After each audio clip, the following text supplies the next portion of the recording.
Ini saya berada di kediaman pribadi mantan Wakil Presiden Muhammad Yusuf Kalla. Kami akan membahas sejumlah isu-isu nasional yang saat ini masih hangat menjadi pembicaraan di publik.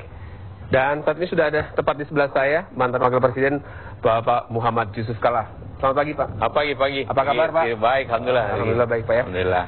Pak, ini kita masih hangat nih Pak ya, masih hangat sekali soal isu kenaikan harga BBM. Ya. Tapi sudah diputuskan dalam paripurna kemarin Pak, bahwa memang ditunda paling tidak. Ya. Salah satu opsinya adalah ada syarat begitu Pak ya. Pemerintah baru bisa menaikkan dengan 15% selama 6 bulan. Iya. Nah, Pak JK ini melihatnya seperti apa Pak? Pemerintah yang menerapkan ingin menaikkan harga BBM ini, sikapnya seperti apa Pak?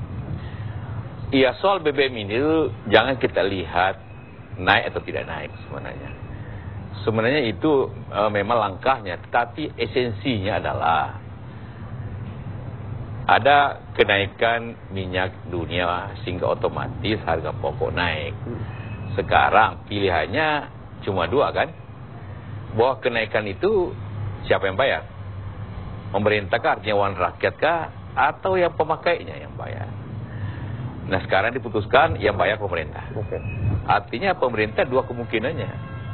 Membayar, berutang untuk membayar itu, karena anggaran kita sudah ada lagi peluangnya, maka negara harus berutang, artinya defisit kan, untuk membayar itu. Apakah wajar kemudian kita negara, hanya rakyat berutang lagi ke luar negeri hanya untuk membayar bensinnya orang yang relatif mampu sebenarnya, atau golongan menengah. Kalau pemerintah tidak menambah utang, maka pemerintah terpaksa harus mengurangi anggaran-anggaran lainnya, kayak pembangunan jalan, pembangunan rumah sakit. Itu resikonya ya, atau pembangunan rutin itu memang harus diambil, penghematan harus diambil. Jadi kita sekarang tidak lagi dalam perdebatan naik atau tidak naik, pokoknya tidak naik. Dan artinya ongkos kenaikan itu dibayar dari uang rakyat seluruhnya, bukan dari pemakai. Sebenarnya itu esensi daripada suatu kenaikan atau tidak naik. Jangan, kalau hanya kita bicara naik saja tanpa menghitung risikonya kalau tidak naik, itu memang pasti semua orang tidak setuju naik. Tapi kurang yang membicarakan kalau tidak naik risikonya apa untuk bangsa ini.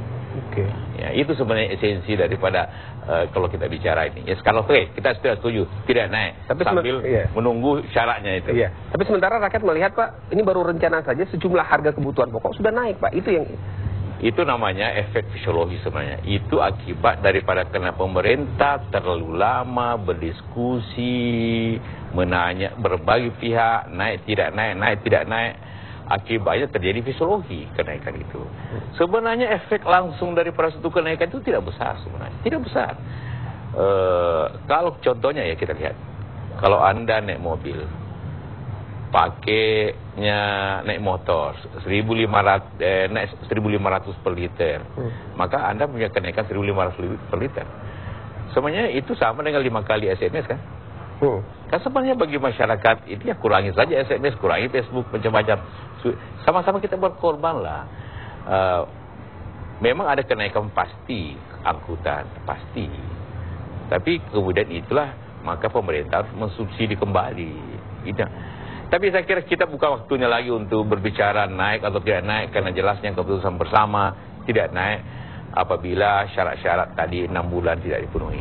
Yang penting sekarang ialah bagaimana pemerintah menghemat total semua anggaran, sehingga rakyat nanti akan terpaksa harus, bukan pemerintah, terpaksa pemerintah dan rakyat harus semuanya ikat pinggang. Kalau tidak mau ikat pinggang, iya ngutang lagi. Kalau ngutang lagi, apa wajar ngutang? Itu pertanyaannya. Untuk hanya ini, membayar itu.